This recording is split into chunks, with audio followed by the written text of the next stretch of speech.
அனைவருக்கும் ஸ்தோத்திரம். தொடர்ந்து தொடர் வேதாகம் என்ற நாளிலே வாசிக்கலாம். நெகேமியாவின் புத்தகம் 10ஆம் பகுதியை தொடர்ந்து நாம் வாசிக்கலாம்.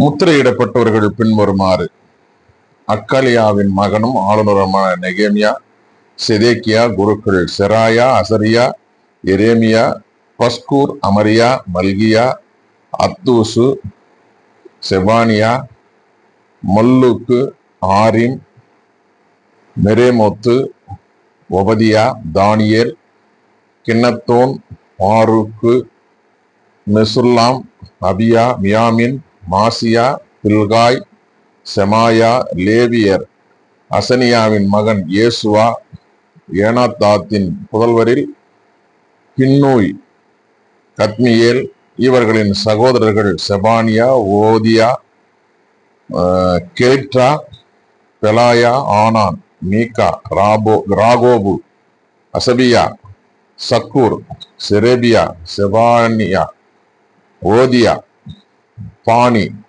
பெனினு. மக்கள் தலைவர் பாரோசு, பாகத்து, மோவாபு, ஏலாம், சத்து, பானி, புன்னி, அஸ்காது, பேபாய், அதோனியா, பிக்வாய், ஆதின், அத்தேர், எசேக்கியா, அகூர், ஓதியா, ஆசும், பெசாய், ஆரிபு, அனத்தோத்து, நேபாய், மக்பியாசு, மெசுல்லாம், ஏசீர், மெசசபேல், சாதோக்கு, யாதுவா, கலாத்தியா, ஆனான், அனாயா, ஓசேயா, அனனியா, அகூப்பு, அல்லோ, கேசு, தில்கா, சோபேக்கு, ரகும், மாசேயா, அகியா, அனான், மல்லூக்கு, ஆரின், பானா.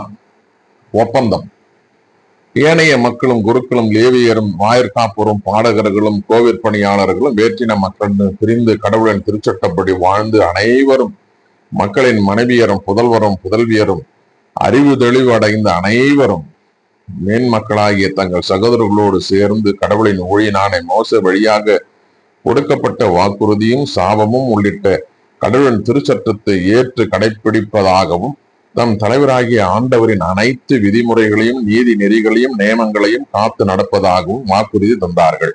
சிறப்பாக நாங்கள் வேற்றின மக்களுக்கு பெண் கொடுக்கவும் மாட்டோம், எங்கள் புதல்வருக்கு அவர்கள் பெண்களை எடுக்கவும் மாட்டோம். வேற்றின மக்கள் ஓய்வு நாளில் சரக்குகளையும் தானிய வகைகளையும் விற்க கொண்டு வந்தால் நாங்கள் அவர்களிருந்து ஓய்வு நாளிலும் புனித நாளிலும் வாங்க மாட்டோம். 7ஆம் ஆண்டின் விளைச்சலை விட்டு கொடுப்போம். எவ்வித கடனையும் திரும்ப கேட்க மாட்டோம். காணிக்கை, அப்பங்கள், அன்றாட உணவு படையல்கள், ஓய்வு நாள்கள் மற்றும் அமாவாசைகளில் செலுத்தும் வழக்கமான பலிகள், குறிக்கப்பட்ட திருவிழாக்கள், புனித பொருள்கள், இஸ்ரேலுக்காக செலுத்த வேண்டிய பாவம் போக்கும் பலிகள், எங்கள் கடவுளது கோவிலின் அனைத்து வேலைகள் ஆகியவற்றுக்காக ஆண்டுக்கு 4 கிராம் வெள்ளியை நாங்கள் கோவிலுக்கு கொடுக்க வேண்டும் என்பதை விதிமுறையாக ஏற்படுத்தி கொண்டோம். திருச்சட்டத்தில் எழுதியுள்ளபடி எம் கடவுளாகிய ஆண்டவரின் பலிபீடத்தின் மீது எரிப்பதற்காக ஆண்டுதோறும் குறிப்பிட்ட காலத்தில் எம் முன்னோரின் குல வரிசைப்படி விறகு காணிக்கை எம் கடவுளின் கோவிலுக்கு கொண்டு வர குருக்களும் லேவியரும் மக்களும் ஆகிய நாங்கள் சீட்டு போட்டு தெரிந்தெடுப்போம். எங்கள் நிலத்தின் முதற் பலனையும் எல்லா மரங்களின் முதற்கனிகளையும் ஆண்டுதோறும் ஆண்டவரின் இல்லத்திற்கு கொண்டு வர நேர்ந்து கொண்டோம். திருச்சட்டத்தில் எழுதியுள்ளபடி எங்கள் மக்களின் தலை பிள்ளைகளையும் எங்கள் கால்நடைகளின் தலைப்பேறுகளையும், அதாவது மாட்டு மந்தைகளின் தலைப்பேறுகளையும் ஆட்டு கிடைகளின் தலைப்பேறுகளையும் நம் இறைவனின் இல்லத்தில் பணி செய்யும் குருக்களிடம் கொண்டு வர நேர்ந்து கொண்டோம். மேலும் எங்களது முதல் பிசைந்த மாவையும் எங்கள் படையல்களையும் ஒவ்வொரு மரத்தின் கனிகளையும் திராட்சை ரசம், எண்ணெய் முதலியவற்றையும் குருக்களுக்காக நம் கடவுளின் கோவில் அறைகளில் கொடுப்போம் என்றும், எங்கள் நில பலனில் 10ல் 1 பகுதியை லேவியருக்கு கொடுப்போம் என்றும் நேர்ந்து கொண்டோம். ஆனால் அதை நாங்கள் உடைக்கும் ஒவ்வொரு நகரிலும் லேவியர் வசூல் செய்வர். 10ல் ஒரு பகுதியை லேவியர் பெறும்போது ஆரோனின் வழிமரபினரான குரு ஒருவர் லேவியரோடு இருக்கட்டும். லேவியர்கள் தங்கள் வசூலில் 10ல் ஒரு பகுதியை தம் கடவுளின் கோவிலுக்கு கொண்டு வந்து கருவூல அறைகளில் சேர்த்து வைக்கட்டும். ஏனெனில் கருவூல அறைகளில் தான் இஸ்ரேல் மக்களும் லேவியரும் கொடையாக கொடுத்த தானியம், திராட்சரசம், எண்ணெய் முதலியவற்றை சேர்த்து வைத்தனர். அங்கேதான் கோவில் திருப்பணிக்குரிய பாத்திரங்களும் இருந்தன. குருக்களும் பாடகர்களும் வாயிற்காவலரும் திருப்பணியாளர்களும் அங்கிருந்து வந்தனர். எங்கள் கடவுளின் கோவிலை புறக்கணிக்க மாட்டோம் என்று வாக்குறுதி அளித்தனர். தொடர்ந்து 11வது பகுதியையும் வாசிக்கலாம். எருசலேமில் வாழ்ந்தோர் பட்டியல். மக்கள் தலைவர்கள் எருசலேமில் குடியிருந்தனர். ஏனைய மக்களில் 10ல் ஒருவர் புனித நகரான எருசலேமில் வாழ்வதற்கு கொண்டு வரப்பட்டு சீட்டு போட்டார்கள். மற்ற 9 பேர் தங்கள் நகர்களிலேயே வாழ்ந்தார்கள். எருசலேமில் மனம் மோந்து வாழ்ந்த முன்வந்த மனிதர்கள் அனைவரையும் மக்கள் வாழ்த்தினர்.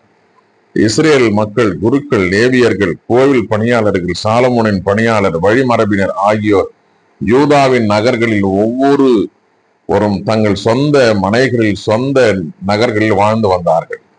எருசலேமில் வாழ்ந்து வந்த மாநில தலைவர்கள் பின்வருமாறு. இவர்கள் யூதா புதல்வர் சிலரும் பென்யமின் புதல்வர் சிலரும் ஆவர். யூதாவின் புதல்வர் பின்வரும்: உசியா மகன் அத்தாயா. உசியா செக்கரியாவின் மகன்.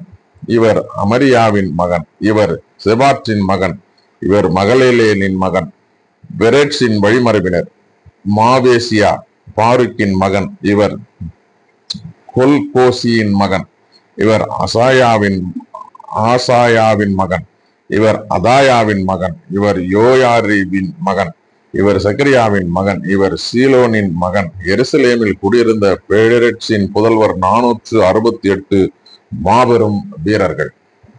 பென்யமினின் புதல்வர் இவர்களே: சொல்லு மெசுல்லாமின் மகன். இவர் யோபேதுவின் மகன். இவர் பெத்யாவின் மகன். இவர் கோலயாவின் மகன். இவர் மாசேயின் மகன். இவர் இத்தியேலின் மகன். இவர் ஏசையாவின் மகன். அவருக்கு பின் கபாயும் சல்லாயும். இவர்கள் மொத்தம் 928 பேர். சிக்ரியின் மகன் யோவேல் அவர்களுக்கு தலைவராய் இருந்தார். அசனுவாவின் மகன் யூதா மற்றும் ஊருக்கு தலைவராக விளங்கினர். குருக்கள்: யோயாரிபு மகன் எதாயா. யாக்கின் செராயா. இவர் இலக்கியாவின் மகன். இவர் மெசுல்லாவின் மகன். இவர் சாதோக்கின் மகன். இவர் மெரையோத்தின் மகன். இவர் கோவில் மேற்பார்வையாளரான அகிப்தூபின் மகன். கோவில் திருப்பணி செய்து வந்த இவர்களுடைய சகோதரர் 822 பேர். அதாயா எரோகாவின் மகன். இவர் பெலலியாவின் மகன். இவர் அம்சியின் மகன். இவர் சக்கரியாவின் மகன். இவர் பஸ்கூரின் மகன். இவர் மல்கியாவின் மகன். குலத் தலைவர்களான இவர் சகோதரர் 242 பேர். அம்சசாய் அசரியேலின் மகன்.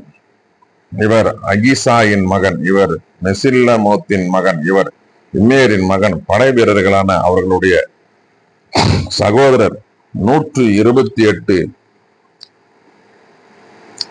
அக்கேதோலின் மகன் சப்தியேல் அவர்களுக்கு தலைவராக இருந்தார். லேவியர்: செமாயா. இவர் அகுபாவின் மகன். இவர் அஸ்ரிக்காமின் மகன். இவர் அசபியாவின் மகன். இவர் கூனியின் மகன். கடவுளின் இல்லத்தின் வெளிப்புற வேலைக்கு பொறுப்பானவர்களாகவும் லேவியருக்கு தலைவர்களாகவும் இருந்த சப்தாய் யோசபாத்து மன்றாட்டில் நன்றிப்பண் ஆரம்பிக்கும் தலைவர் மத்தனியா. இவர் மிக்காவின் மகன். இவர் சப்தியின் மகன். இவர் ஆசாபின் மகன். பக்புக்கியா அவருடைய சகோதரர் 2ஆம் இடத்தை வகித்தார். அப்தா சம்முவாவின் மகன். இவர் காலாயின் மகன். இவர் எதுத்தூனின் மகன். புனித நகரில் வாழ்ந்த லேவியர் மொத்தம் 284 பேர். வாயிற்காவலர்கள்: வாயில் காக்கும் அக்கூபு, தல்மோன் இவர்களுடைய சகோதரர் மொத்தம் 172 பேர். ஏனைய இஸ்ரேல் மக்களும் குருக்களும் லேவியரும் யூதாவின் எல்லா நகர்களிலும் அவரவர் தம் உரிமை சொத்தில் குடியிருந்தனர். கோவில் பணியாளர் ஓபேலில் குடியிருந்தனர். சிகாவும் கிஸ்பாவும் கோவில் பணியாளருக்கு தலைவராக இருந்தனர். எருசலேமில் வாழ்ந்து வந்த லேவியருக்கு தலைவராக இருந்த உசி பானின் மகன். இவர் அசபியாவின் மகன். இவர் மத்தனியாவின் மகன். இவர் மீகாவின் மகன். இவர் கடவுளின் கோவில் பணி செய்கின்ற பாடகர்களாகிய ஆசாப்பின் மக்களில் ஒருவர். பாடகர்களையும் குறித்து அரச கட்டளை ஒன்றில் இருந்தது. அதன்படி அவர்களின் அன்றாட படி வரையறுக்கப்பட்டிருந்தது. மேலும் யூதாவின் மகனான செராகின் வழி தோன்றிய மெசசபேலின் மகன் பெத்திகியா மக்களை குறித்து எல்லா காரியங்களும் அரசருக்கு உதவியாக இருந்தார். மற்ற ஊர்களிலும் நகர்களிலும் வாழ்ந்தோர் பட்டியல். சிற்றூர்கள் அவைகளை சார்ந்த நிலங்களை பற்றிய குறிப்பு பின்வருமாறு: யூத மக்கள் கிரியத்து அர்பாவிலும் அதன் குடியிருப்புகளிலும், தீபோனிலும் அதன் குடியிருப்புகளிலும், எக்கப்பட்ச வேலிலும் அதன் நிலங்களிலும் குடியிருந்தனர். மேலும் ஏசுவாவிலும் மோலதாவிலும் பெத்பலேத்திலும் அட்சர் சூவாவிலும் பேர்செபாவிலும் அதன் குடியிருப்புகளிலும், சிக்லாகிலும் மெக்கோனாவிலும் அதன் குடியிருப்புகளும், ஏர்னிமோனிலும் சோராவிலும் யார்முத்திலும் சானோவாவிலும் அதுல்லாமிலும் அதன் குடியிருப்புகளும், இலஸ்கீசிலும் அதன் நிலங்களிலும், அசேக்கியாவிலும் அதன் குடியிருப்புகளும் ஆக பெயர்சபா முதல் இன்னும் பள்ளத்தாக்கு வரை குடியிருந்தனர். பென்யமின் மக்கள் கேவா முதல் மிக்மாசிலும் அயாவிலும் பெத்தேலிலும் அதன் குடியிருப்புகளிலும், அனதோத்திலும் நோபிலும் அனனியாவிலும் ஆட்சோரிலும் ராமாவிலும் கித்தீமிலும் ஆதிது சேபோயும் நெபல்லாற்று லோது ஓனோ என்ற ஊர்களிலும் தொழிலாளர் பள்ளத்தாக்கிலும் குடியிருந்தனர். லேவியர் சிலர் பிரிவினர் யூதாவிலும் பென்யமீனிலும் குடியிருந்தனர். வாசிக்க தெரிந்து கொள்ளப்பட்ட நெகேமியாவின் புத்தகம் 10 மற்றும் 11 வாசித்து முடிந்தாயிற்று. கடவுளுக்கு மகிமையும் மாட்சிமையும் சதா காலம் உண்டாகட்டும். பிரியமானவர்களை, தொடர்ந்து இந்த தொடர் வேதாகமத்துல இணைந்திருங்கள். வேதத்தை அறிந்து கொள்வோம். வேதத்தின் விந்தையை விளங்கிக் கொள்வோம். இதற்கு ஆதரவு தாருங்கள். கர்த்தர் நம்மை, நம் குடும்பங்களையும் பிள்ளைகளையும் எதிர்கால வாழ்வையும் ஆசீர்வதித்து வழிநடத்தி காப்பாராக. ஆமென்.